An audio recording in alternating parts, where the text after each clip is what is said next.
And sa positive side naman, mga kapiksi, so ito na yung kita natin na sa mga nagnenegosyo guys, sumasukses yung negosyo nyo. Actually, mabilis sumakses yung negosyo nyo. Yung mga bago pa lang na nagnenegosyo, parang mabilis kayong makaka-ROI, mabilis kayong makakakita ng mga return of income. And yung iba naman sa inyo guys, very progressive, ibig sabihin very maunlad, very progressive, maganda yung takbo ng negosyo ng iba sa inyo, mga kapiksi, kaya feeling mo sumasukses ka sa negosyo mo. And yung iba sa inyo guys, may mga kontrata,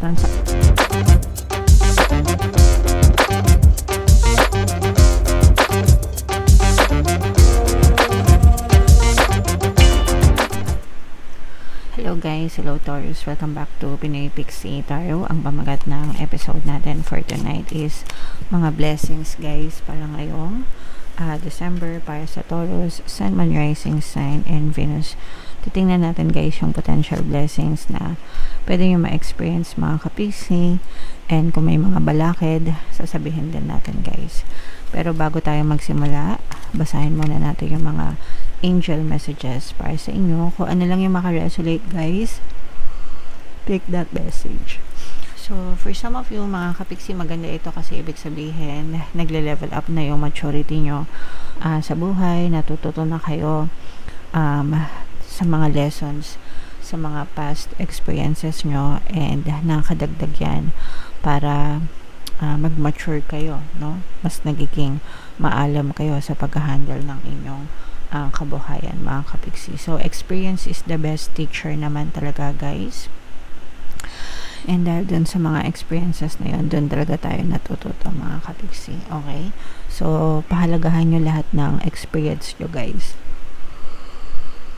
Whether positive or negative yung experience, para sa inyo yan mga kapiksi. And ito maganda to guys kasi ibig sabihin nagkakaroon na kayo ng emotional freedom, kalayaan, no?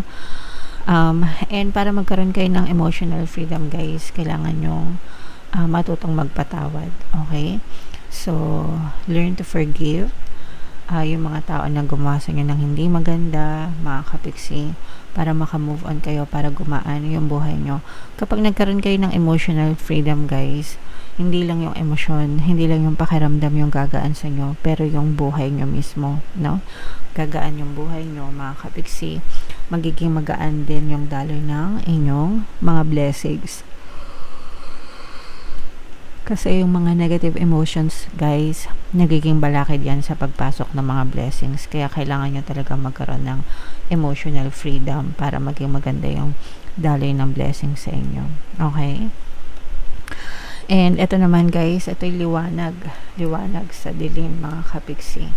So kapag lumalabas ito, ibig sabihin for some of you maaaring nalalampasan nyo na yung mga pagsubok, mga challenge, yung mga kahirapan na inyong dinanas guys, and unti-unti nang nagliliwanag yung inyong mundo, unti-unti nang nagiging malinaw yung inyong pamumuhay mga kapiksi. So again, no, there's a rainbow after the rain guys, and at the end of the rainbow there's a pot of gold. So makikita nyo na yung mga blessings na nakalaan para sa inyo, o kaya naman makikita nyo yung tamang direksyon sa buhay nyo na magdadala pa ng mas maraming blessings sa buhay nyo guys. Okay? Alright, so comment down below Taurus, ito i-main nyo na lahat yan. Mind maturity, mind emotional freedom, mind liwanag. Okay? So, bunot lang tayo ng additional card, or sorry, hanapin natin yung energy ng Taurus dito guys. Habang sinashuffle ko to, panoorin nyo muna yung video natin regarding sa ating paano mag-manifest ng abundance video course. Kapiksi, sawa ka na ba sa mga struggles at hirap sa buhay mo? Masipag ka ba at masikap sa buhay ngunit hindi ka pa rin umaasenso? Ilang beses ka na bang nag-attempt mag-negosyo at mag-invest pero palagi ka pa rin nalulugi? Sa pagkakataon na ito ay maaaring may subconscious beliefs ka na nagiging balakid sa iyong pag-unlad at pagyaman. Introducing, paano mag-manifest ng abundance video course. Dito ay matututunan mong ma-overcome ang mga balakid mo para tuluyan ka ng umunlad, umasenso, sumagana, maging matagumpay, successful at maswerte sa iyong kabuhayan, pera, trabaho, negosyo, salapi at kaperahan ng bonggang-bongga. Dali! Mag-send na ng email sa pinoypixitarot@gmail.com at simulan na ang iyong pagyaman ngayon. Alright, so sa lahat ng gusto mag-avail ng course guys, naka-flash sa screen nyo, meron tayong paano mag-manifest ng abundance video course, paano mawala ang third party at magkaroon ng harmonious na relationship, paano pabalikin si ex vice breakup. Sa mga interesado guys, mag-send lang kayo ng email sa pinoypixitarot@gmail.com. And sa mga naghanap guys, ang pampaswerte na Lucky Charms or Bracelet, aventuring tsaka si Tring yung recommended ko, may makikita kayo mga link sa description box guys. So, Taurus, kaya I represent ang King of Pentacles. Ito yung ating blessings energy, mga kapiksi. Latag natin yung spread nyo, guys. So, babasahin natin both negative and positive, mga kapiksi. Yung iba sa negative, guys, yung iba sa inyo nai-stress, no? Lalo na kung may inaantay kayo, tapos ang tagal dumating ng inaantay nyo, meron presence dito ng water sign, Cancer, Pisces, Scorpio. Itong stress na to guys, nararamdaman ko to doon sa mga gustong mag-abroad, mga kapiksi. Kung nag-a-apply kayo ng abroad, tapos ang tagal nyong makaalis, or ang tagal nyong ma-approve, or ang tagal ng update sa mga ina-applyan nyo. So, yung iba sa inyo nai-stress guys. Tsaka yung mga sasakay ng barko, yung mga, di ba pagka umuwi sila, minsan hindi agad sila nakakabalik, hindi agad sila nakakasakay. So yung waiting time, parang nai-stress sila sa waiting time, mga kapiksi. And yung iba naman sa inyo guys, yung mga nag-apply na lilipat ng trabaho. So, yung mga lilipat ng trabaho, kasi gusto nyo na mag-resign sa company nyo, kaya kayo nag-apply. Hindi pa kayo nakakatanggap ng update, mga kapiksi. Kaya parang medyo na-stress kayo, nag-overthink kayo kasi gustong-gusto nyo nang makalipat. Gustong-gusto nyo nang makatanggap ng balita dun sa mga ina-applyan nyo. So, chill lang guys kasi wala namang magagawa pag nag-worry kayo. Actually, pag nag-worry kayo, mas lalo pang madedelay yung manifestation nyo. So, imbis na mag-worry kayo guys, chill lang kayo, relax lang, and tell yourself na everything is going out in my favor, no? Ibig sabihin, lahat ng bagay magiging pabor sa inyo.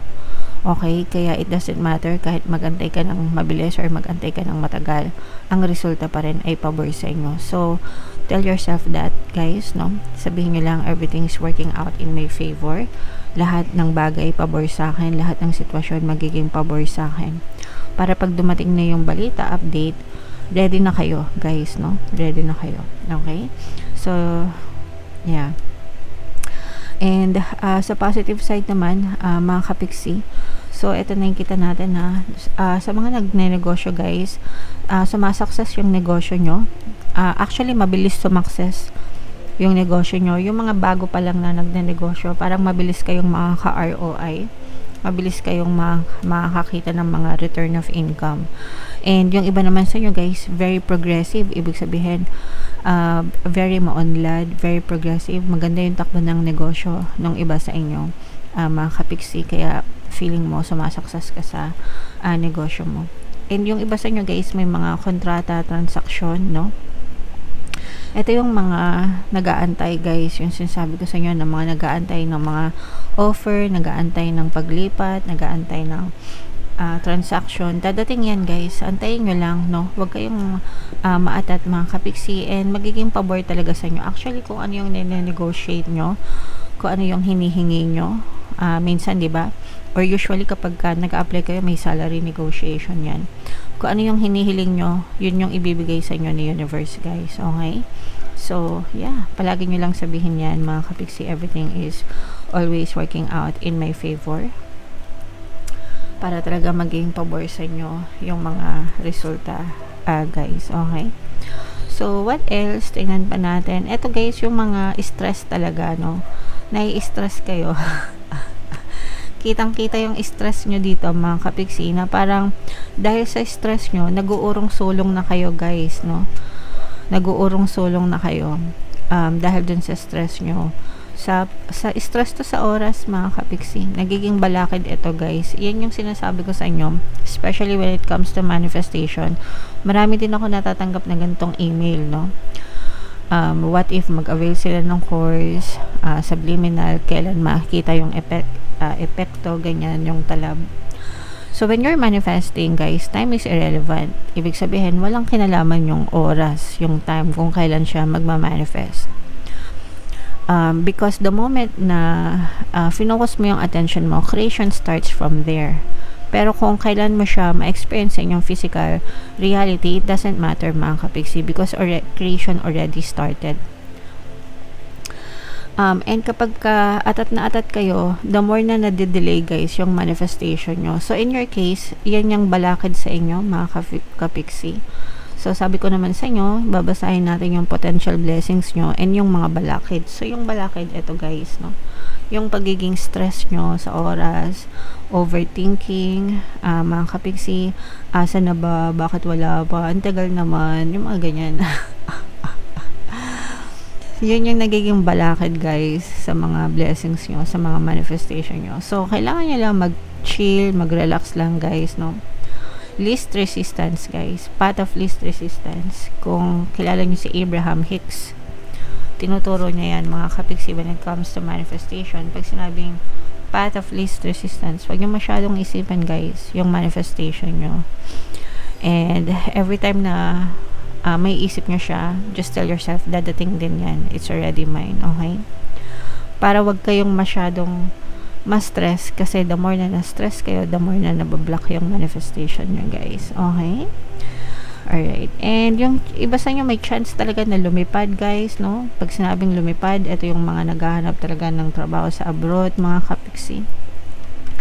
And mas magiging strong pa yung inyong pamumuhay kapag kayo ay natuloy sa inyong paglipad, guys. Okay?